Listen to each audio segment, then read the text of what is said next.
Hay lugares en este mundo donde la línea que separa a los vivos de los muertos es tan delgada que basta un suspiro para romperla. Lugares donde el silencio no es ausencia de ruido, sino una presencia que te observa, te sigue y espera a que cometas el error de quedarte demasiado tiempo después del anochecer.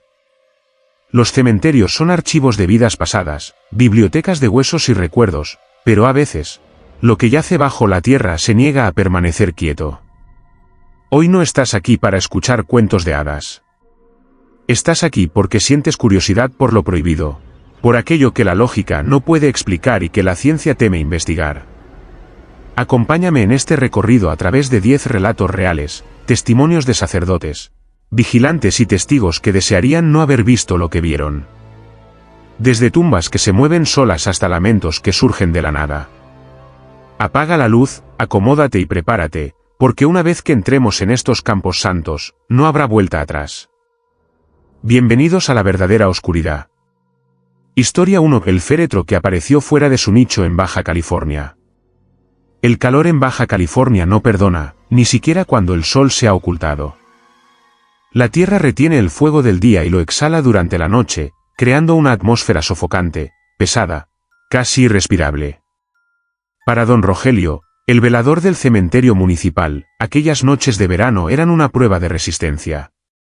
Llevaba más de 20 años recorriendo los mismos pasillos de concreto, saludando a los mismos ángeles de piedra y asegurándose de que los vivos no entraran a molestar el descanso de los muertos.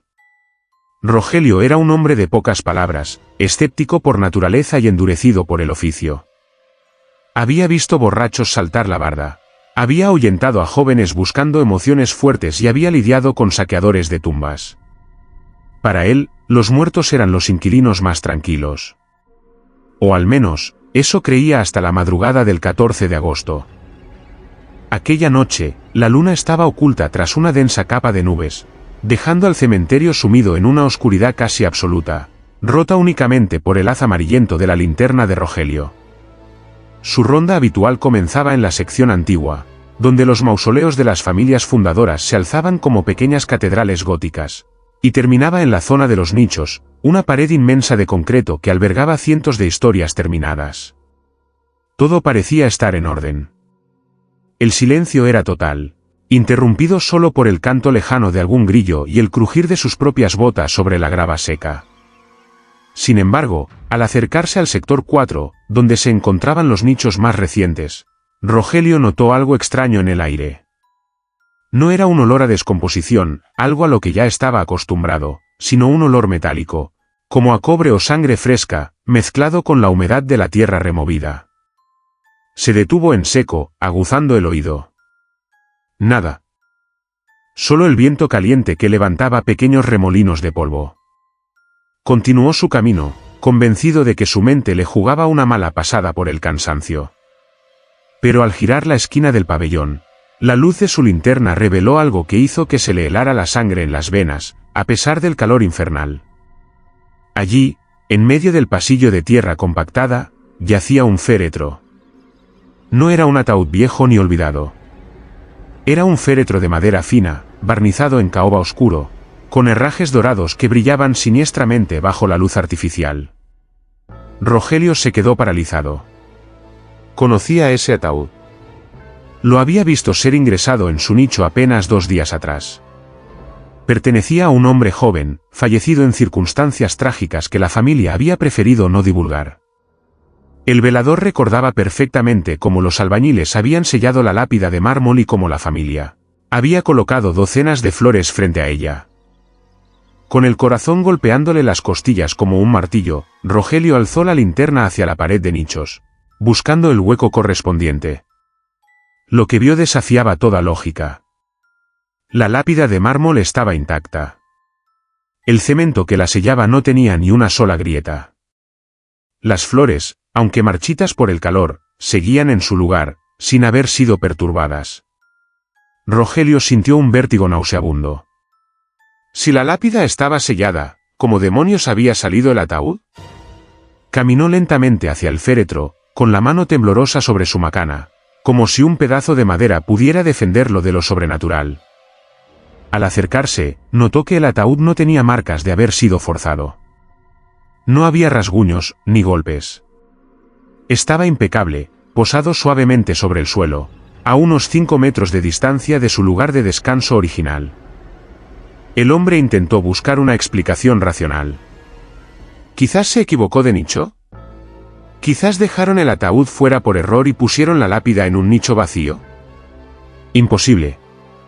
Él mismo había supervisado el entierro. Había visto el descenso. Había visto el cierre. El miedo comenzó a transformarse en pánico cuando escuchó un sonido proveniente del interior de la caja. Fue un sonido sutil, casi imperceptible. Como si alguien rozara una tela de seda contra la madera. Ras, ras.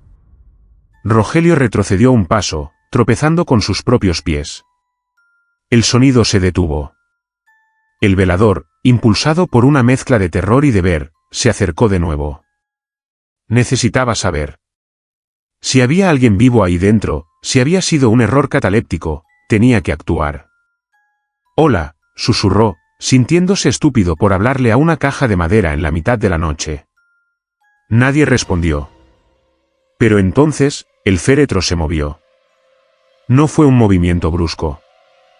Fue un desplazamiento lateral, de apenas unos centímetros, pero el sonido de la madera arrastrándose contra la tierra y las piedras resonó en el silencio de la noche como un estruendo. Rogelio gritó y cayó de espaldas. El ataúd estaba pesado, debía pesar más de 100 kilos con el cuerpo dentro. El viento no podía moverlo. Ningún animal podía moverlo. Se levantó a duras penas y corrió hacia la caseta de vigilancia, sin atreverse a mirar atrás, sintiendo que en cualquier momento una mano fría le agarraría el tobillo. Se encerró en la pequeña oficina y no salió hasta que los primeros rayos del sol iluminaron el camposanto. Cuando llegaron los albañiles y el administrador por la mañana, Rogelio los llevó, pálido y ojeroso, al lugar de los hechos. El ataúd seguía allí, en medio del pasillo. La conmoción fue total.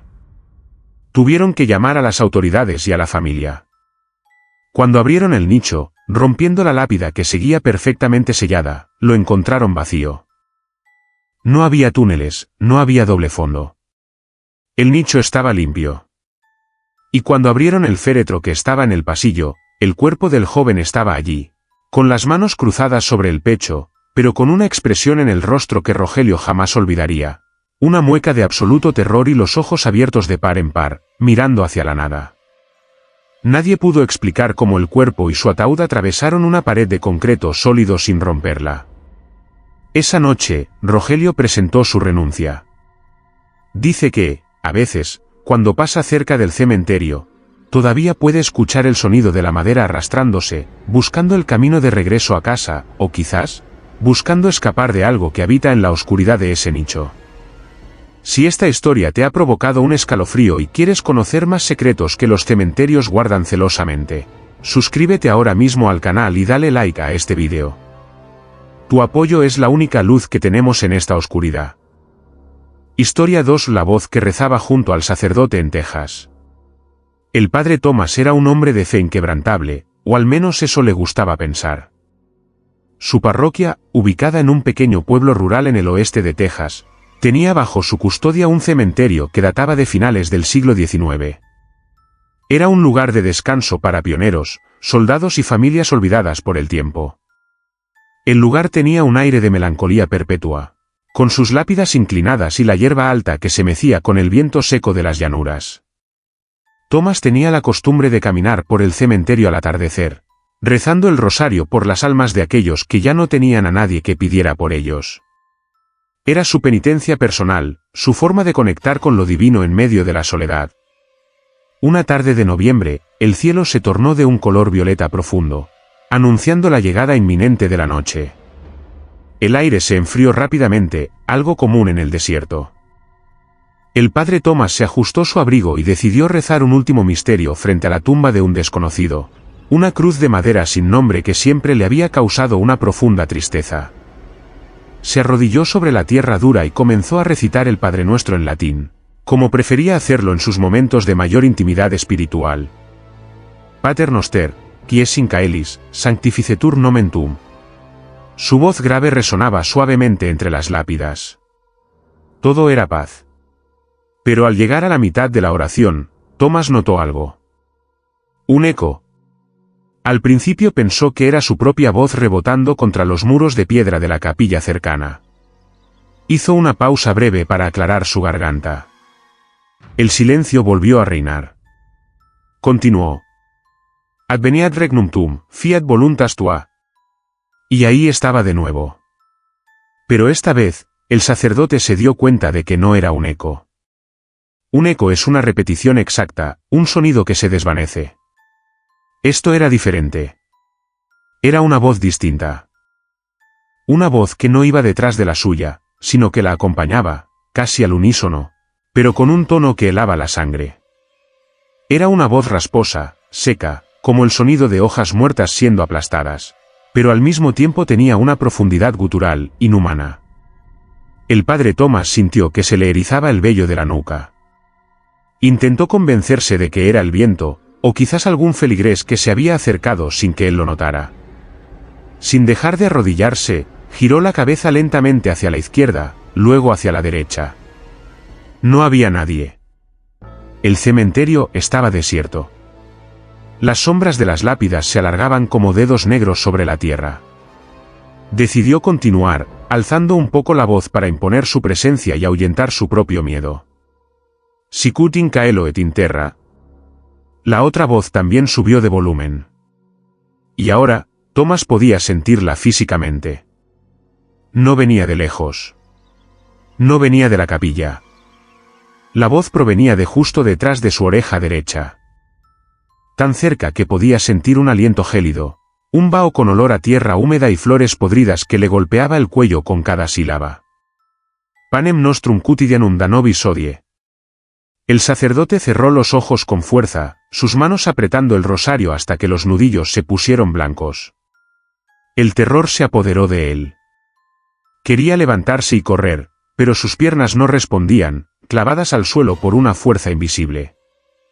La voz que rezaba con él no cometía errores en el latín, pronunciaba cada palabra con una precisión antigua, casi burlona, como si conociera la oración mejor que el propio sacerdote, pero despojándola de cualquier rastro de amor o divinidad, dejándola hueca y fría. Thomas aceleró el ritmo, desesperado por terminar. Et dimite nobis de vita nostra. La voz aceleró con él. Ahora era un susurro frenético, pegado a su piel. El padre sentía una presencia física detrás de él, una masa oscura que absorbía el poco calor que quedaba en el aire. Podía sentir el peso de una mirada sobre su espalda, una mirada cargada de un odio antiguo y profundo. Al llegar a la parte final, sed libéranos a malo, más líbranos del mal, el padre Thomas gritó la frase, casi como un sollozo. En ese preciso instante, la voz en su oído se detuvo. Pero no hubo silencio. En su lugar, escuchó una risa. Una risa suave, breve y seca, justo antes de sentir una mano helada posarse sobre su hombro derecho. El contacto fue tan frío que le quemó a través del abrigo. El padre Thomas se levantó de un salto, girándose violentamente con el rosario en alto como un arma. No había nadie. Estaba completamente solo en medio de las tumbas. El viento soplaba, moviendo la hierba. La cruz de madera sin nombre frente a la que había estado rezando parecía vibrar ligeramente. Al mirar su hombro, el sacerdote vio algo que le hizo perder el aliento. En la tela de su abrigo negro, había una marca perfecta de una mano. Pero no era una mano de tamaño normal, era enorme, con dedos anormalmente largos y delgados, marcada en polvo blanco, polvo de hueso o ceniza. El padre Thomas salió corriendo del cementerio y nunca volvió a entrar después del anochecer. Dicen los habitantes del pueblo que, desde esa noche, el sacerdote a veces tartamudea durante la misa, especialmente cuando reza el Padre Nuestro, y que siempre, sin falta, se toca el hombro derecho como si todavía sintiera el frío de aquella mano que rezó con él. ¿Te atreverías a rezar solo en un cementerio después de escuchar esto? Si valoras tu tranquilidad, asegúrate de suscribirte al canal y activar la campanita para no perderte ninguna de estas historias. Dale like si crees que hay oraciones que no deberían ser respondidas. Historia 3: El guardián sin rostro en Asturias. Asturias es una tierra de leyendas, de bosques profundos donde la niebla se aferra a los árboles como un fantasma que se niega a partir, y de montañas que esconden secretos antiguos en sus valles. Pero hay rincones donde las leyendas dejan de ser cuentos para niños y se convierten en realidades tangibles y aterradoras. En una pequeña aldea cerca de Cangas del Narcea, existe un cementerio antiguo, rodeado por un muro de piedra cubierto de musgo y hiedra, que parece haber sido devorado por la naturaleza circundante. Es un lugar de belleza melancólica, donde el orvallo, esa lluvia fina y persistente típica de la región, cae casi eternamente, manteniendo la tierra húmeda y el aire cargado de un frío que cala hasta los huesos. Manuel, un fotógrafo aficionado de Oviedo que buscaba capturar la esencia gótica de los camposantos rurales, llegó al lugar una tarde gris de octubre. La luz era perfecta para lo que él buscaba, difusa, suave, casi onírica. Aparcó su coche a unos metros de la entrada, una impresionante verja de hierro forjado que chirriaba con el más mínimo soplo de viento. No había nadie más allí. El pueblo estaba a un par de kilómetros y el silencio en el cementerio era absoluto, solo roto por el goteo constante del agua resbalando por las cruces de piedra. Durante más de una hora, Manuel se perdió en su arte, fotografiando ángeles de piedra con alas rotas y lápidas cuyos nombres habían sido borrados por siglos de erosión. Estaba tan absorto en el encuadre de una tumba particularmente antigua que no se dio cuenta de cómo la niebla había bajado desde la montaña, envolviendo el cementerio en un abrazo blanco y denso. Cuando finalmente levantó la vista, la visibilidad se había reducido drásticamente. Las lápidas más lejanas eran ahora meras siluetas borrosas. Un escalofrío le recorrió la espalda, no por el frío, sino por una repentina sensación de intrusión. Sentía, con una certeza animal, que ya no estaba solo. Decidió que era hora de irse. Recogió su trípode y comenzó a caminar hacia la salida principal, la única vía de acceso a través de los altos muros de piedra. Sus botas chapoteaban en el barro mientras avanzaba entre las filas de tumbas. A medida que se acercaba a la verja de hierro, vio una figura parada justo en el centro del umbral, bloqueando el paso. Manuel se detuvo a unos 20 metros. Entornó los ojos, tratando de distinguir quién era. La figura era inusualmente alta, tal vez de casi 2 metros, y vestía una especie de abrigo largo y oscuro, similar a una sotana antigua o una gabardina desgastada por el tiempo, que colgaba inmóvil a pesar del viento que comenzaba a soplar. «Oiga». «Ya van a cerrar», gritó Manuel, asumiendo que se trataba del sepulturero o algún vigilante local. No hubo respuesta. La figura permaneció estática, como una estatua de ébano plantada en la entrada. Manuel sintió una punzada de incomodidad. Había algo antinatural en la postura de aquel ser. Estaba demasiado rígido. Sus brazos colgaban a los costados con una rectitud cadavérica. «Disculpe, voy a salir ya», insistió Manuel, retomando el paso, aunque más despacio, con el corazón empezando a latir con fuerza en su pecho. A medida que se acercaba, la niebla parecía disiparse ligeramente alrededor de la entrada, permitiéndole ver mejor. 10 metros. 5 metros. Manuel se detuvo en seco, y el aire se le atascó en la garganta. Lo que tenía delante no era un hombre. La figura llevaba un sombrero de ala ancha, inclinado ligeramente hacia adelante. Debajo del sombrero, donde debería haber estado el rostro, no había nada. No era una máscara. No era una sombra. Era una superficie lisa, de un color gris pálido, similar a la cera vieja o a la piel muerta. No tenía ojos, ni nariz, ni boca. Solo una extensión vacía de carne inerte. Manuel sintió que la mente se le quebraba ante la imposibilidad de lo que estaba viendo. Quería gritar, pero el terror lo había dejado mudo. La figura no respiraba. No emitía sonido alguno. Simplemente estaba allí, mirándolo sin ojos, proyectando una autoridad silenciosa y aterradora. El instinto de supervivencia de Manuel se disparó.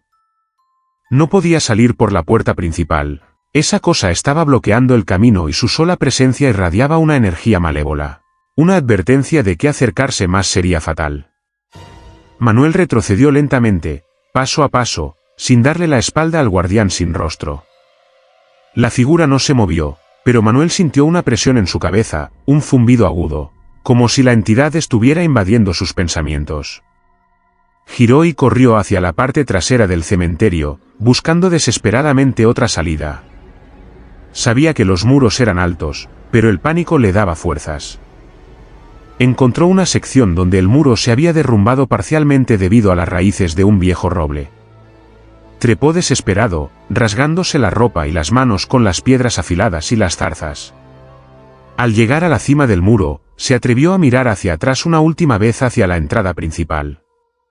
El guardián sin rostro ya no estaba en la puerta. Manuel sintió un alivio momentáneo, hasta que bajó la vista hacia el interior del cementerio, justo al pie del muro donde él estaba trepado. Allí, mirándolo hacia arriba, estaba la figura. Se había desplazado 100 metros en un parpadeo, sin hacer ruido. La cara lisa y vacía estaba levantada hacia él. Y entonces, en esa superficie sin rasgos, comenzó a formarse una grieta horizontal, como una herida que se abría lentamente, revelando una oscuridad infinita donde debería estar la boca.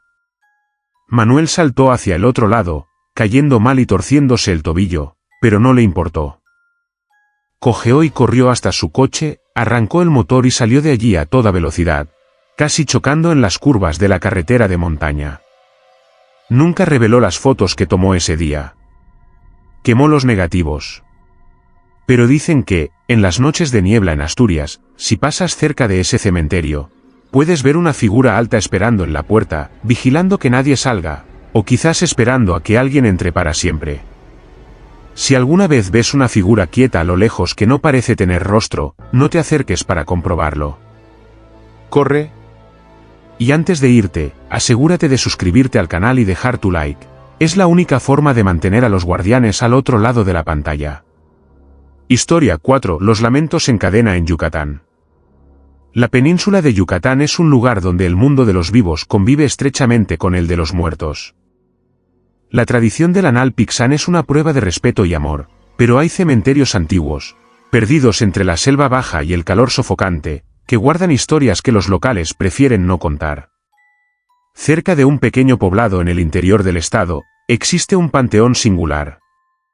Sus tumbas no son grises ni lúgubres, están pintadas de colores vivos, azules, rosas, amarillos, y muchas tienen la forma de pequeñas casitas o iglesias en miniatura, imitando las viviendas de los difuntos. A la luz del día, es un lugar pintoresco. Al caer la noche, bajo el peso de la humedad y el canto ensordecedor de las cigarras, se transforma en un laberinto de sombras. Alejandro, un antropólogo de la Ciudad de México, estaba realizando un estudio sobre el sincretismo religioso en las prácticas funerarias mayas. Su interés académico lo llevó a solicitar permiso para pasar una noche dentro del cementerio, con el objetivo de grabar el ambiente sonoro nocturno y documentar si, como decían las leyendas locales, se escuchaban ecos del pasado. El cuidador, un anciano maya de piel curtida llamado Don Jacinto, le advirtió con seriedad: no son ecos, joven. Son lamentos. Y a ellos no les gusta que los graben. Alejandro, hombre de ciencia y escéptico, sonrió y agradeció la advertencia, atribuyéndola a la superstición rural. Se instaló cerca del centro del cementerio, sentado sobre una banca de piedra, rodeado por sus equipos de grabación de alta fidelidad. La noche era calurosa, el aire estaba estancado y olía a flores de cempasúchil marchitas y a cera derretida. Durante las primeras horas, todo transcurrió con normalidad. Los grillos, el viento en las palmas, algún perro ladrando a lo lejos. Alejandro revisaba sus notas a la luz de una lámpara, sintiéndose un poco decepcionado por la falta de actividad. Pero a las 3 de la madrugada, la hora muerta, el ambiente cambió drásticamente. Primero, cesó el ruido de los insectos. Fue un silencio repentino, total y opresivo, como si la selva misma hubiera contenido la respiración. Alejandro levantó la vista, inquieto. Revisó los niveles de audio en su grabadora, las agujas estaban muertas. Y entonces, comenzó. Fue un sonido leve, proveniente de la esquina noreste del cementerio, la zona más antigua y descuidada. Un sollozo. No era el llanto de un niño ni el de un animal. Era un lamento profundo, desgarrador, de una tristeza tan inmensa que parecía física. ¡Ay! Era un suspiro largo que se convertía en gemido. Alejandro sintió un escalofrío, pero su instinto profesional lo impulsó a girar el micrófono hacia esa dirección. Interesante, susurró para sí mismo, tratando de racionalizarlo como el viento colándose por alguna grieta. Pero apenas terminó ese primer lamento, otro surgió como respuesta. Esta vez venía del lado opuesto, del sur. Era una voz diferente, más aguda, femenina. Un llanto histérico, ahogado, como de alguien que intenta gritar con la boca tapada. Y luego, otro más, desde el oeste. Y otro a su derecha, a pocos metros de distancia. No eran ecos. Era una reacción en cadena. Uno tras otro, como dominós cayendo en la oscuridad, las tumbas comenzaron a despertar.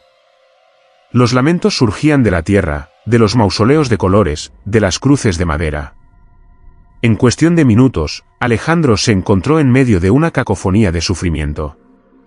No eran gritos de amenaza, eran gritos de pura desolación.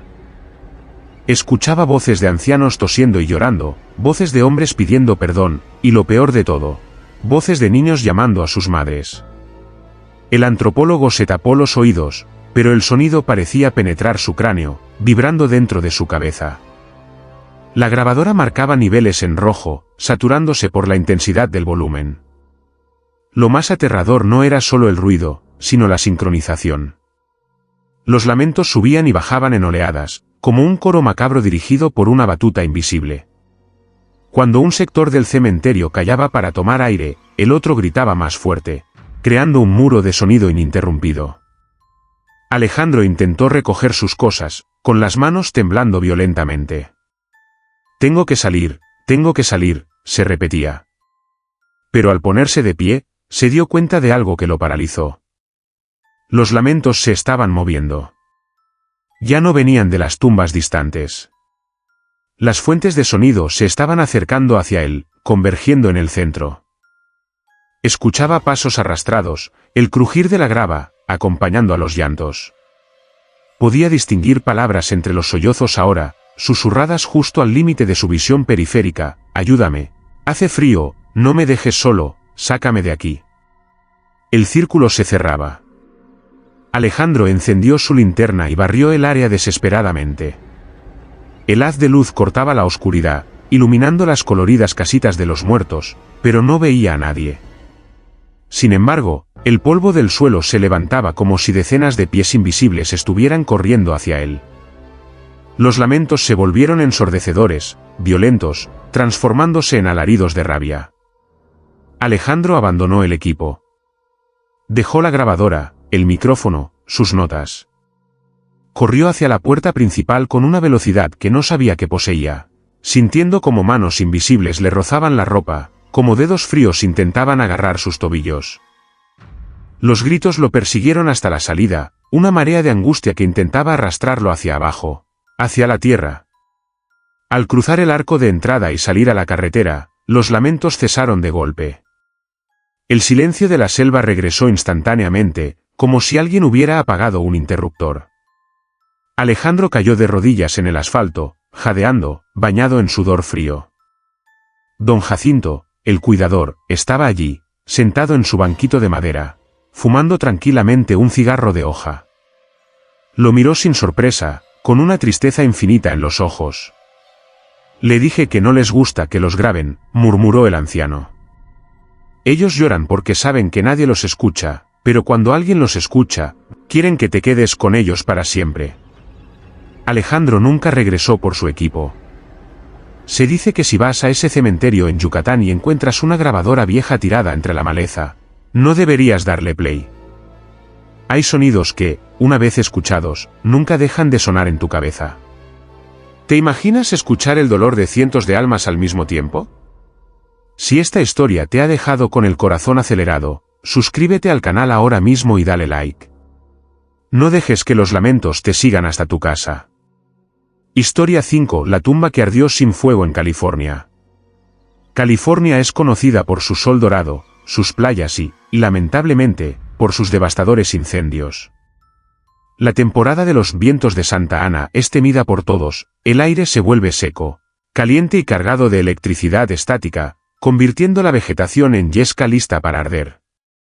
Mateo, un bombero veterano del condado de San Bernardino, conocía bien esa sensación de peligro inminente que traía el viento del desierto. Sin embargo, el llamado que recibió su estación una madrugada de septiembre no se parecía a nada que hubiera enfrentado en sus 20 años de servicio. El reporte indicaba un fuego activo en el cementerio histórico del Valle, un camposanto abandonado que databa de la época de la fiebre del oro, ubicado en una colina reseca rodeada de matorrales. Un conductor que pasaba por la carretera interestatal había llamado al 911 jurando ver un resplandor rojizo intenso surgiendo de entre las lápidas. Mateo y su equipo subieron al camión con la adrenalina a tope, temiendo que una sola chispa en ese pastizal seco pudiera desencadenar un infierno que amenazara las zonas residenciales cercanas. El viaje fue tenso. El viento sacudía el camión y el olor a polvo quemado llenaba el aire. Al llegar a la entrada del cementerio, los bomberos saltaron del vehículo, mangueras en mano, listos para la batalla. Pero lo que encontraron los detuvo en seco. No había humo. El aire estaba limpio, sin ese olor a madera quemada. El silencio era absoluto, salvo por el silbido del viento entre las cruces de hierro y piedra. Sin embargo, el reporte visual era correcto. A unos 100 metros de la entrada, en una sección apartada cerca de un viejo roble muerto, había un resplandor. No era una llama alta y danzante. Era una luz pulsante, profunda y roja, que parecía emanar del suelo mismo. ¿Qué demonios es eso?, murmuró el capitán, ajustándose el casco. Vamos a investigar. Mantengan las mangueras listas. Mateo avanzó con cautela, sus botas aplastando la hierba seca. A medida que se acercaban, la temperatura comenzó a subir, pero no era el calor envolvente de un incendio forestal. Era un calor focalizado, radiante, como estar frente a un horno industrial abierto. Al llegar al origen de la luz, la escena desafió toda lógica física. No había leña ardiendo. No había velas. Era la tierra de una tumba específica la que brillaba. La lápida estaba partida a la mitad, ilegible por el musgo y el tiempo. La tierra que cubría la sepultura no estaba negra ni marrón, estaba incandescente. Parecía carbón encendido o lava enfriándose, brillando con un rojo intenso y venas naranjas que palpitaban rítmicamente. Lo más inquietante era que la hierba seca que rodeaba el perímetro de la tumba, a escasos centímetros de ese calor infernal, estaba intacta. No se quemaba. El fuego estaba contenido, o mejor dicho, el fuego era la tumba. Traigan la cámara térmica, ordenó el capitán con voz temblorosa. Mateo apuntó el dispositivo. La pantalla se puso blanca instantáneamente, indicando una temperatura que superaba el rango de medición. Jefe, esto está a más de 1000 grados, pero no se expande. Decidieron actuar por precaución. Agua, gritó el capitán. Mateo abrió la boquilla de la manguera y un chorro potente de agua golpeó la tierra brillante. Esperaban ver vapor, esperaban escuchar el siseo del agua apagando el fuego. Pero el agua no se evaporó. Simplemente desapareció. Al tocar la tierra incandescente, el agua parecía ser absorbida instantáneamente, como si la tumba tuviera una sed insaciable. Y entonces, la tierra reaccionó. El brillo rojo se intensificó, volviéndose casi cegador, y el suelo comenzó a vibrar. No fue un terremoto, fue una vibración localizada, acompañada de un sonido grave, un zumbido que Mateo sintió en sus muelas y en el esternón. De repente, la tierra brillante se volvió traslúcida.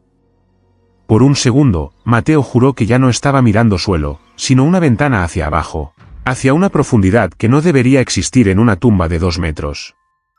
Y en esa profundidad roja y agitada, vio movimiento. Sombras. Figuras retorcidas que nadaban en el fuego líquido, estirando brazos largos y deformes hacia la superficie. Y entonces, escucharon el grito. No vino de los bomberos. Vino de la tumba. Un alarido desgarrador, inhumano, que sonó como metal rasgándose y voces humanas fusionadas en dolor. Quema. Quema eternamente. La voz retumbó en la colina, haciendo que las luces del camión de bomberos parpadearan y la radio de la unidad emitiera estática ensordecedora. Mateo retrocedió, tropezando, sintiendo que el calor le quemaba las cejas a pesar de la distancia. «Retirada». «Atrás todos», gritó el capitán, pálido como un papel. El equipo corrió hacia el camión, abandonando tramos de manguera. Mientras el motor rugía y se alejaban a toda velocidad por el camino de tierra, Mateo miró por el espejo retrovisor. El resplandor rojo seguía allí, pulsando como un corazón enfermo en la oscuridad de la noche, iluminando las lápidas circundantes con un tono sangriento. Al día siguiente, con la luz del sol, regresaron con un equipo de geólogos y la policía. No encontraron nada. La tierra estaba fría, compacta y oscura. La hierba estaba intacta. No había rastro de calor, ni radiación, ni anomalías químicas. Pero cuando desenterraron la tumba para investigar, encontraron el ataúd completamente carbonizado por dentro, convertido en cenizas, mientras que la madera exterior estaba perfecta. El ocupante original se había consumido, pero el fuego había venido de su interior, o de algún lugar mucho más abajo al que esa tumba servía de puerta. Mateo pidió su traslado a una estación de la ciudad, lejos de las colinas y los cementerios antiguos. Dice que todavía tiene pesadillas donde el suelo bajo sus pies se vuelve rojo y escucha los gritos de aquellos que arden sin fuego. Si no quieres soñar con el suelo abriéndose bajo tu cama esta noche, asegúrate de suscribirte al canal y dejar tu like. A veces, el infierno está más cerca de la superficie de lo que creemos. Historia 6. El anciano que pidió volver a casa en Oaxaca. Oaxaca es un lugar donde la muerte no se teme, se respeta y se celebra. En la Sierra Norte, entre montañas cubiertas de neblina y bosques de pinos, los pueblos conservan tradiciones que mezclan el catolicismo con creencias zapotecas ancestrales. El padre Anselmo era el párroco de San Miguel de las Nubes, un pueblo pequeño donde las nubes, literalmente, bajaban a besar el suelo al atardecer. El cementerio del pueblo estaba situado justo detrás de la iglesia colonial, un terreno irregular lleno de cruces de colores y flores de cempasúchil que nunca parecían marchitarse del todo, gracias a la humedad constante. Una noche de noviembre, poco después de las celebraciones del Día de Muertos, el padre Anselmo se quedó hasta tarde ordenando la sacristía. El reloj marcaba casi la medianoche cuando decidió cerrar el portón del camposanto, que solía dejar abierto para los locales que visitaban a sus difuntos al caer la tarde. La niebla era espesa esa noche, una cortina blanca y lechosa que amortiguaba los sonidos y difuminaba los contornos de las cosas. Con su viejo suéter de lana y una linterna en la mano, el sacerdote caminó hacia la entrada del cementerio. El frío calaba los huesos. Justo cuando iba a empujar la pesada reja de hierro, vio una silueta sentada en uno de los bancos de piedra, cerca de un ángel de mármol que vigilaba la sección más antigua. Era un anciano. Llevaba ropa tradicional de campesino, camisa y pantalón de manta blanca, un sombrero de paja desgastado en las manos y huaraches de cuero en los pies. Estaba encorvado, mirando hacia el suelo con una expresión de profunda tristeza y confusión. El padre Anselmo, hombre de buen corazón, pensó que se trataba de algún abuelo del pueblo que, demenciado por la edad o el dolor de una pérdida reciente, se había perdido o había olvidado la hora. Se acercó despacio, iluminando el suelo para no deslumbrarlo. «Buenas noches, hijo», dijo el sacerdote con voz suave. «¿Se encuentra bien?» «Ya es muy tarde para estar aquí con este frío».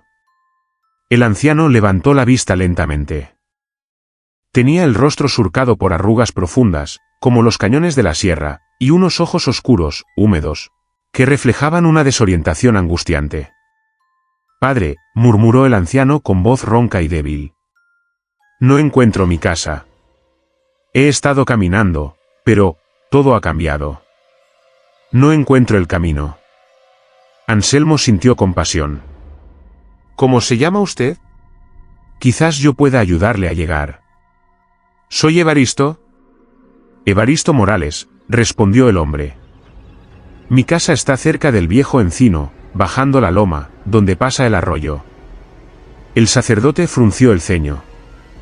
Conocía el pueblo como la palma de su mano. Don Evaristo, el arroyo se secó hace años, y el viejo encino, ese árbol cayó durante la tormenta del 85. Pero no se preocupe, venga conmigo. Lo llevaré a la casa parroquial para que se caliente y buscaremos a su familia. El anciano asintió con gratitud y se puso de pie con dificultad, apoyándose en un bastón de madera nudosa. Comenzaron a caminar juntos hacia la salida. El padre Anselmo iba un paso adelante, alumbrando el camino de tierra húmeda y barro que serpenteaba entre las tumbas. «Está muy oscuro hoy, ¿verdad?», comentó el sacerdote para romper el silencio incómodo. «Sí, padre. Muy oscuro».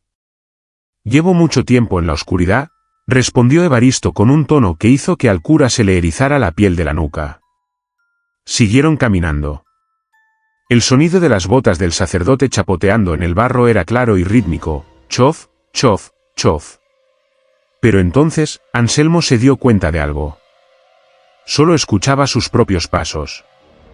Se detuvo, extrañado.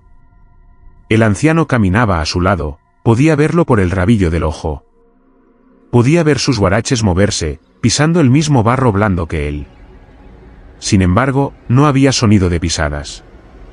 El padre Anselmo sintió un nudo en el estómago. Bajó lentamente la linterna hacia el suelo, hacia donde ambos acababan de caminar. La luz reveló sus propias huellas, profundas y marcadas en la tierra mojada, indicando su trayectoria. Pero al lado de las suyas, la tierra estaba lisa. ¿Intacta? No había huellas de guaraches. No había marcas de bastón. Era como si el hombre que caminaba a su lado no tuviera peso, como si no perteneciera a este mundo físico. El terror comenzó a subir por la garganta del sacerdote, pero hizo un esfuerzo sobrehumano por mantener la calma. Se giró lentamente hacia don Evaristo. El anciano se había detenido también y lo miraba fijamente, pero ahora su expresión había cambiado. Ya no estaba confundido. Estaba sereno, con una tristeza infinita pero consciente.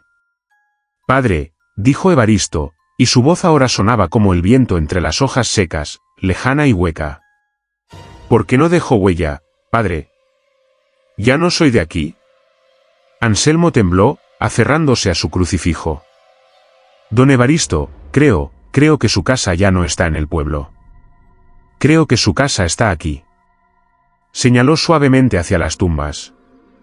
El anciano miró a su alrededor, como si viera el cementerio por primera vez.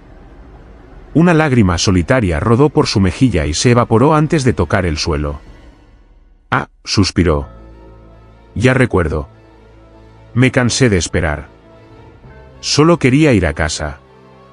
Mientras el sacerdote miraba, la figura de don Evaristo comenzó a perder consistencia. La manta blanca de su ropa se volvió transparente, mezclándose con la niebla. Sus rasgos se suavizaron hasta convertirse en humo. El anciano dio un paso atrás, atravesando una lápida de granito gris como si fuera aire, y se desvaneció por completo en la noche, dejando solo el olor a tierra mojada y flores antiguas. El padre Anselmo corrió hacia la iglesia y se encerró. Al día siguiente, buscó en los viejos registros parroquiales. Encontró un acta de defunción de 1940, Evaristo Morales, fallecido a los 78 años, enterrado en la sección antigua, bajo el ángel de mármol donde lo había encontrado sentado. Desde entonces, el padre siempre deja una veladora encendida en esa tumba, para que Evaristo no vuelva a perderse en la oscuridad buscando una casa que ya no existe. ¿Alguna vez te has sentido observado en un lugar solitario? Tal vez alguien está esperando que le indiques el camino. Suscríbete y dale like si quieres que la luz te guíe siempre a casa. Historia 7. La puerta de hierro que tembló en Navarra. Navarra es tierra de fortalezas, de bosques profundos y de monasterios que han vigilado los valles pirenaicos durante siglos. En estas tierras, la historia pesa tanto como la piedra con la que se construyeron las catedrales. Hay un cementerio particular, adosado a las ruinas de una antigua abadía cerca de la frontera con Francia, que no recibe turistas. Es un lugar de descanso para monjes olvidados y familias nobles cuyo linaje se extinguió hace generaciones. El perímetro está marcado por muros altos de piedra gris, y en el centro, hay un panteón subterráneo, Una cripta comunitaria cerrada por una inmensa puerta de hierro forjado que data del siglo XVII. Íñigo trabajaba como vigilante de seguridad para una empresa privada contratada por el ayuntamiento para evitar el vandalismo y el expolio en sitios históricos. Era un hombre del norte, corpulento, pragmático y poco dado a las fantasías. Para él, el turno de noche era simplemente un trabajo tranquilo que le permitía leer y escuchar la radio sin interrupciones. Conocía cada rincón de la abadía en ruinas y del cementerio. Sabía que tablas del suelo crujían y que esquinas acumulaban más niebla. Pero había un lugar que siempre evitaba mirar demasiado, la puerta de la cripta. Esa puerta era una monstruosidad de metal negro, corroído por el óxido y el tiempo, reforzada con remaches del tamaño de un puño. Estaba asegurada no con una, sino con 3 cadenas de acero industrial y candados modernos que el propio Íñigo revisaba cada noche. Se decía que allí abajo, en los nichos subterráneos, descansaban aquellos que no habían muerto en paz, aunque Íñigo desestimaba esas historias como supersticiones de pueblo para asustar a los niños. Una noche de invierno, el viento soplaba con una fuerza inusual, aullando entre los arcos rotos de la abadía como un coro de lamentos. La temperatura había caído bajo cero, y la escarcha cubría las lápidas como un sudario brillante. Íñigo hacía su ronda habitual, con el cuello del abrigo subido hasta las orejas y una linterna potente en la mano. Al pasar cerca de la cripta, se detuvo. Algo no estaba bien. A pesar del viento que azotaba los árboles cercanos, la zona inmediata a la puerta de hierro estaba en una calma extraña. Íñigo se acercó para verificar los candados, como hacía siempre. Tiró de la primera cadena. Firme. Tiró de la segunda. ¿Intacta? La puerta no tenía ni 1 milímetro de juego, estaba sellada herméticamente contra el marco de piedra. Satisfecho, se dio la vuelta para continuar su camino hacia la caseta de vigilancia. Fue entonces cuando lo escuchó. Clan. Un sonido metálico, seco y brutal. No era el sonido del viento golpeando la puerta desde fuera. Era el sonido de algo golpeando el metal desde dentro. Íñigo se giró en redondo, con la linterna apuntando como un arma. La puerta estaba inmóvil. «Hola», gritó, su voz perdiéndose en el viento. Pensó que quizás algún animal, una rata grande o un zorro, se había colado por algún respiradero y estaba atrapado. Se acercó de nuevo, pegando la oreja al metal frío, intentando escuchar algún rasguño o chillido. Silencio. Se apartó, sintiéndose ridículo. «Es el viento, Íñigo, solo el viento», se dijo a sí mismo. Pero apenas dio 2 pasos, el sonido se repitió, pero esta vez no fue un golpe aislado. Bam. Bam. Bam. La puerta de hierro, que pesaba fácilmente media tonelada, se sacudió violentamente ante sus ojos. Las cadenas se tensaron y chirriaron, los candados golpearon contra el metal. Íñigo retrocedió tropezando, cayendo de espaldas sobre la hierba helada. La linterna rodó por el suelo, proyectando sombras danzantes y erráticas sobre la cripta. Lo que estaba viendo era imposible. La fuerza necesaria para mover esa puerta desde el interior tenía que ser inmensa. Era como si un toro enfurecido, o una multitud de personas desesperadas, estuvieran embistiendo contra el hierro para salir. El polvo de siglos caía de las juntas del marco de piedra. La puerta vibraba, retumbaba, con una violencia que hacía temblar el suelo bajo los pies de Íñigo. El vigilante se quedó paralizado por el terror. No había nadie allí abajo. La cripta llevaba cerrada 50 años. No había salida trasera. Quienquiera, o lo que quiera que estuviera golpeando, estaba atrapado en la oscuridad absoluta, y estaba furioso. Los golpes cesaron por un segundo, y Íñigo pensó que había terminado. Pero entonces, vio algo que le heló la sangre más que el viento de invierno. La manija de hierro, un anillo pesado y oxidado en el exterior de la puerta, comenzó a girar. Giraba lentamente, chirriando con un sonido agónico de metal contra metal, como si alguien desde el otro lado estuviera intentando accionar el mecanismo, ignorando que estaba encadenado por fuera. Gridic. El anillo giró hasta el tope, y luego la puerta volvió a sacudirse, esta vez acompañada de un sonido gutural, un rugido ahogado que parecía provenir de las entrañas de la tierra, filtrándose por las rendijas invisibles del marco. Íñigo no esperó a ver si las cadenas aguantaban. Se levantó y corrió. Corrió como nunca había corrido en su vida, abandonando la linterna, abandonando su puesto, abandonando la lógica. Llegó a su coche aparcado fuera del recinto, arrancó con las manos temblorosas y condujo hasta el cuartel de la Guardia Civil más cercano. Cuando regresó 2 horas después, acompañado por 2 agentes armados que pensaban que se trataba de vándalos o profanadores, el cementerio estaba en silencio. La puerta de la cripta estaba inmóvil. Los candados seguían cerrados. Las cadenas, intactas. Sin embargo, cuando los agentes iluminaron la puerta con sus focos tácticos, guardaron silencio. La puerta de hierro, antes cubierta uniformemente de óxido y polvo gris, tenía marcas recientes. Desde el interior, el metal estaba abombado hacia afuera en el centro, como si hubiera recibido impactos de una fuerza descomunal. Y en los bordes del marco de piedra, había rasguños profundos en la roca, marcas de uñas o garras que habían intentado desesperadamente encontrar una salida. Nadie pudo explicarlo. No había forma humana de generar esa fuerza, y mucho menos desde una cripta sellada. Íñigo renunció esa misma noche. Dicen que la puerta fue soldada definitivamente una semana después, pero los vecinos aseguran que, en las noches de viento, cuando nadie mira, el hierro sigue temblando, y los candados siguen bailando al ritmo de los golpes de aquellos que quieren volver a caminar bajo el cielo. Si alguna vez encuentras una puerta cerrada en un lugar antiguo, nunca, bajo ninguna circunstancia, pegues el oído para escuchar qué hay al otro lado. Podrías no querer saber la respuesta. Suscríbete y deja tu like para mantener esas puertas cerradas para siempre.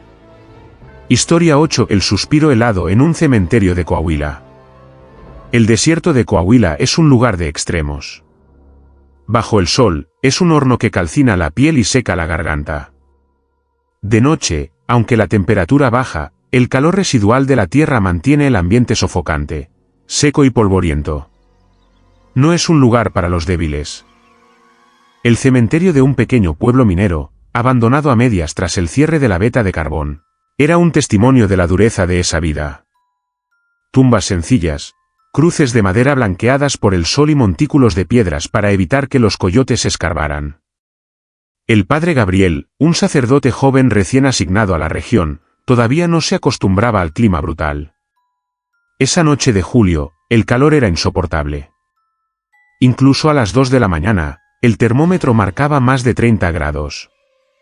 Gabriel había sido llamado para dar la extremunción a un anciano que vivía en una casucha al borde del pueblo, y para regresar a la parroquia, decidió tomar un atajo atravesando el viejo cementerio. No tenía miedo. Gabriel era un hombre de fe sólida y racionalidad académica. Para él, los muertos, muertos estaban, y el cementerio no era más que un lugar de memoria. Caminaba con paso firme, secándose el sudor de la frente con un pañuelo, sintiendo como la sotana negra se le pegaba a la espalda. El aire estaba estancado, inmóvil. No se movía ni una hoja de los escasos mezquites que crecían entre las tumbas. El silencio era total, esa clase de silencio denso del desierto que te hace sentir como si estuvieras en el vacío. Mientras avanzaba por el sendero principal, su mente divagaba en el sermón del domingo. Pasó junto a una sección de tumbas antiguas, pertenecientes a mineros que fallecieron en una explosión a principios del siglo XX. Eran fosas comunes, marcadas con grandes losas de concreto. De repente, Gabriel se detuvo. Sintió una anomalía. Su cuerpo, bañado en sudor caliente, registró un cambio brusco. No en el ambiente general, sino en un punto muy específico. Justo detrás de su nuca. Fue como si alguien hubiera abierto la puerta de un congelador industrial a centímetros de su piel. El contraste térmico fue tan violento que le provocó dolor físico. El sudor en su cuello se enfrió instantáneamente, provocándole un escalofrío que le recorrió toda la columna vertebral, erizándole cada vello del cuerpo. Gabriel se quedó quieto, sin atreverse a respirar. En medio de un desierto a 30 grados, tenía un punto de frío glacial pegado a él. Y entonces, lo escuchó. Y lo sintió. Un suspiro. No fue un sonido lejano traído por el viento. Fue una exhalación clara, profunda y prolongada, justo en su oído derecho. Sintió el aire, físicamente. Pero no era aire caliente, como el de un ser humano vivo. Era un aire gélido, un vaho que olía a humedad, a tierra mojada, a cueva profunda y cerrada durante años. ¡Ah! El suspiro rozó su lóbulo y bajó por su cuello. Gabriel sintió como la piel se le ponía de gallina en una reacción instintiva de terror. El aire frío penetró su ropa. Quiso girarse, quiso enfrentar a quien estuviera detrás de él jugándole una broma macabra, pero sus músculos no respondían. Estaba paralizado por una sensación de proximidad antinatural. Sabía, con una certeza absoluta, que si se giraba, su nariz chocaría con algo que no debería estar allí. ¿Quién está ahí?, logró susurrar, su voz quebrada y temblorosa. El suspiro se detuvo. Hubo una pausa de 2 segundos.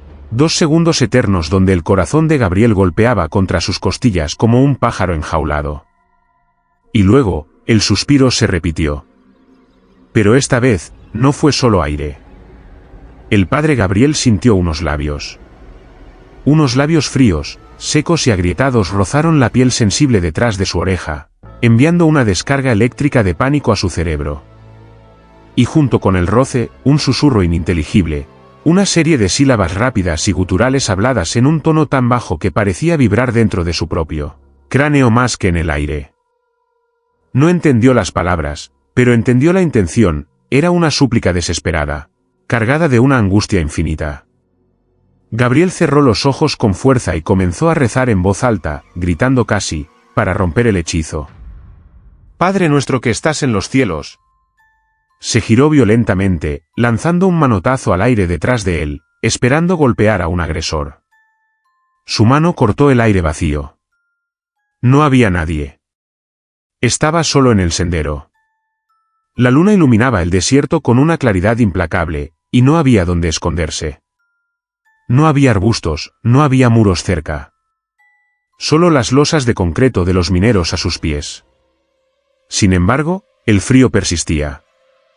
No como un punto en su nuca, sino ahora como una nube que lo envolvía. El padre Gabriel miró hacia abajo, a la losa de concreto más cercana. Y vio algo que desafiaba las leyes de la física en ese horno de Coahuila. Sobre la piedra caliente y polvorienta de la tumba, había escarcha.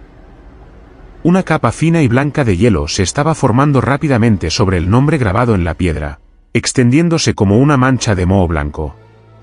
El aire alrededor de la tumba estaba visiblemente distorsionado por el frío. Gabriel vio su propio aliento condensarse en vapor blanco al salir de su boca, como si estuviera en pleno invierno. El sacerdote no esperó a ver qué más podía salir de ese frío imposible. Corrió hacia la salida, sintiendo que sus piernas pesaban toneladas, con la sensación constante de que aquel aliento helado le pisaba los talones, intentando alcanzarlo de nuevo para terminar su mensaje. Llegó a la parroquia deshidratado y en estado de shock. Tuvo fiebre durante 3 días, una fiebre delirante en la que solo repetía que tenía frío, mucho frío. Aunque se recuperó, el padre Gabriel nunca volvió a ser el mismo. Incluso en los días más calurosos del verano, siempre lleva una bufanda ligera alrededor del cuello, y a menudo se le ve frotándose la piel detrás de la oreja derecha, como si intentara quitarse una sensación que, años después, todavía no desaparece. ¿Has sentido alguna vez una corriente de aire frío en una habitación cerrada? Quizás no sea una corriente. Quizás alguien está suspirando a tu lado. Si valoras tu calor corporal, suscríbete ahora mismo y deja tu like. No dejes que el frío te alcance. Historia 9. La niña que dejaba flores en Arizona. El desierto de Arizona es un lugar de belleza implacable. Al atardecer, el cielo se tiñe de tonos violetas y naranjas sangrientos, mientras las sombras de los saguaros se alargan como dedos gigantes sobre la tierra roja.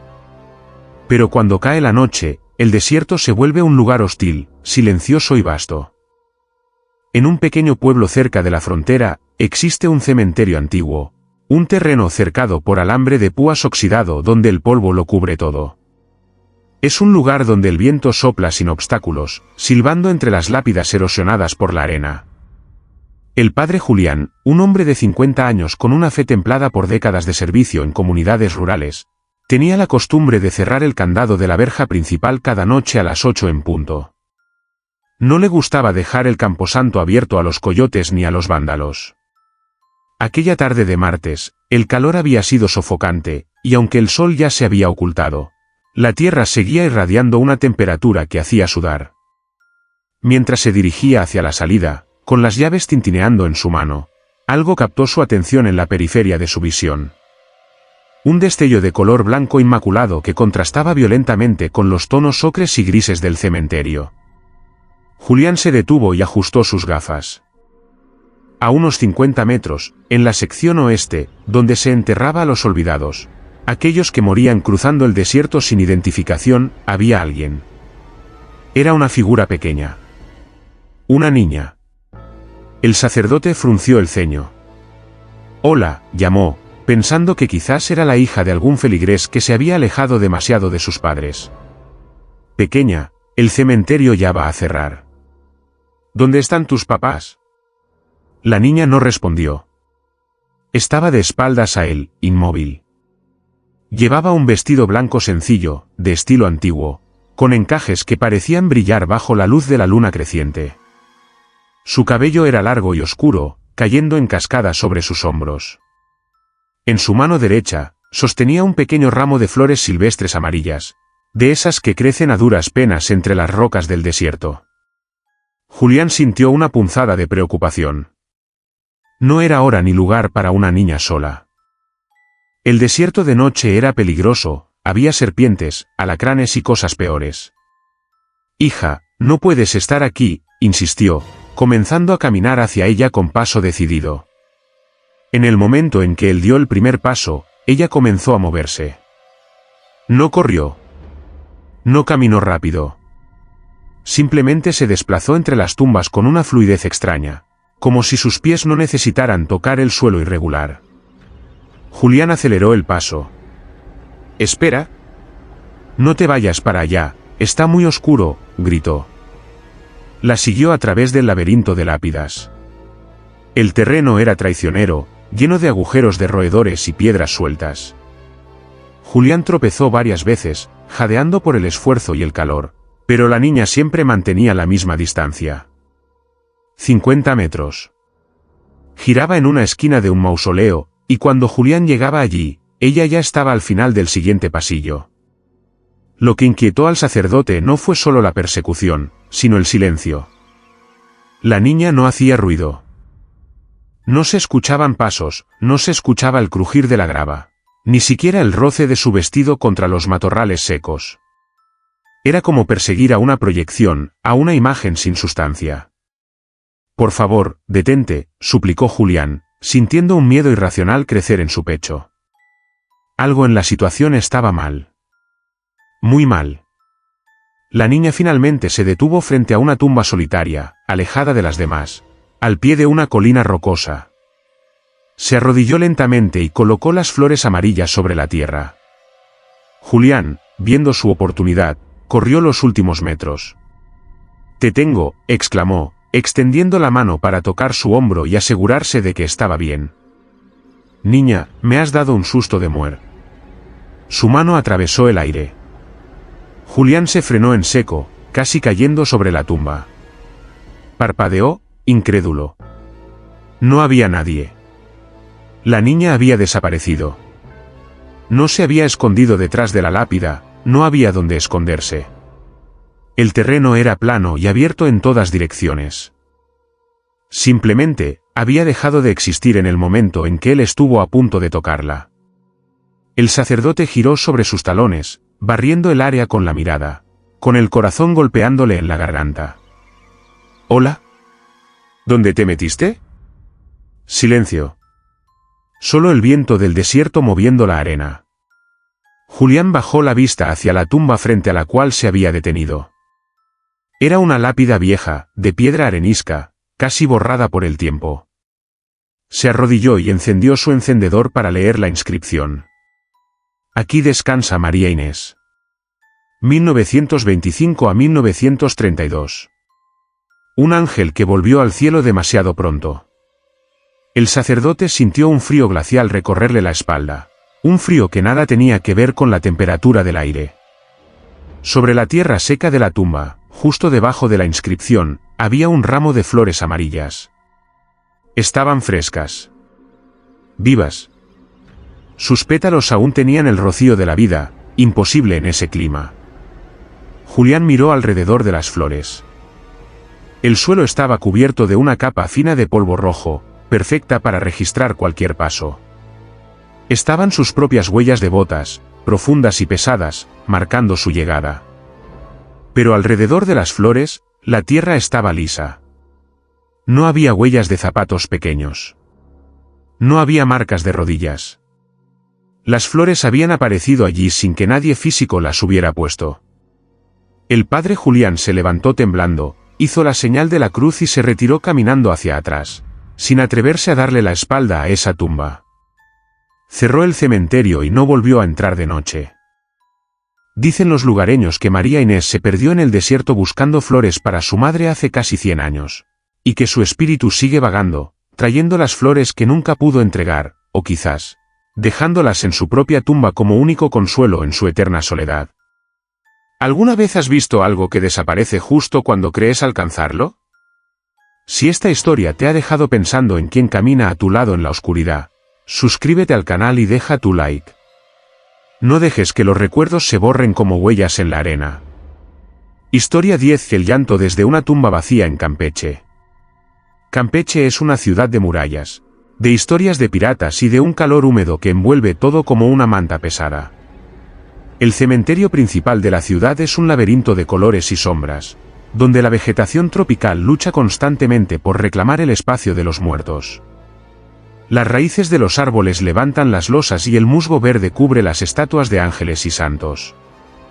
El padre Esteban había llegado a la parroquia hacía pocos meses.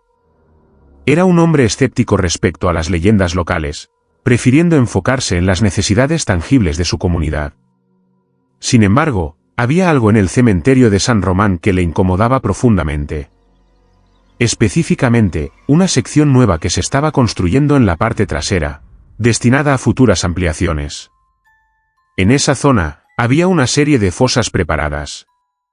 Eran agujeros rectangulares revestidos de ladrillo y cemento, cubiertos provisionalmente con losas pesadas de concreto para evitar accidentes, esperando a sus futuros ocupantes. Estaban vacías. Esteban lo sabía porque él mismo había bendecido el terreno antes de que colocaran las tapas. Una noche de tormenta eléctrica, común en el trópico, Esteban tuvo que cruzar el cementerio para llegar a la casa del sacristán. La lluvia caía a cántaros, golpeando las lápidas con furia y convirtiendo los caminos en ríos de lodo. Los truenos retumbaban sobre el mar cercano, haciendo vibrar el suelo. Mientras corría protegiéndose con un paraguas negro, Esteban escuchó un sonido que lo detuvo en seco, a pesar de la urgencia de la lluvia. Era un llanto. Pero no era el llanto de alguien escondido bajo un árbol. Era un sonido ahogado, sordo, con una acústica extraña, como si viniera de dentro de una caja o de debajo de la tierra. El sacerdote se detuvo cerca de la sección nueva. El sonido era más fuerte allí. Entre el estruendo de la lluvia, podía distinguir sollozos agónicos, gritos de auxilio que sonaban lejanos y, al mismo tiempo, terriblemente cercanos bajo sus pies. «¡Sáquenme! Por favor! Está oscuro». La voz era de hombre. Sonaba ronca, desesperada, arañando su garganta. Esteban sintió que el estómago se le revolvía. ¿Había caído alguien en una fosa abierta? ¿Un borracho, un vagabundo? Se acercó a la fila de tumbas preparadas. Todas tenían sus tapas de concreto puestas. No había agujeros abiertos. Se arrodilló en el lodo, ensuciando su sotana, y pegó la oreja a la primera losa. Nada. Solo el golpe de la lluvia. Pasó a la segunda. Nada. Pero al llegar a la tercera losa, la tumba marcada con el número 404, que Esteban sabía positivamente que estaba vacía y sellada, el sonido le golpeó el oído con claridad cristalina. El llanto venía de ahí dentro. Esteban golpeó la losa con el puño. «¡Hay alguien ahí!», y gritó, su voz compitiendo con los truenos. El llanto se detuvo de golpe. Hubo un silencio de 2 segundos, y luego, una respuesta que heló la sangre del sacerdote. «Padre. Padre, ayúdeme. Me enterraron vivo. Me falta el aire». Esteban entró en pánico. Su mente racional le decía que era imposible. Esa tumba estaba vacía. Él había visto el interior esa misma mañana, solo había tierra y ladrillos. Pero la voz era real. La desesperación era real. Escuchaba incluso el sonido de uñas rascando el concreto desde abajo, intentando cavar una salida a través de 10 centímetros de piedra sólida.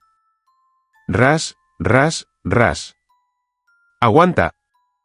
Voy a buscar ayuda», gritó Esteban. Se levantó resbalando en el lodo y corrió hacia la caseta de los sepultureros.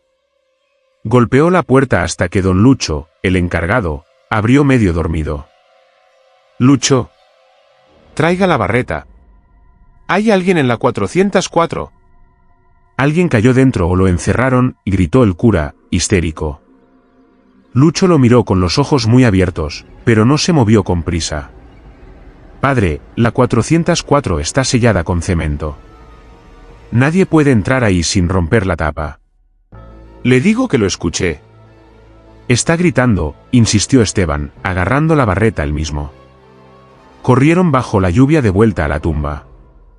Al llegar, el silencio había regresado.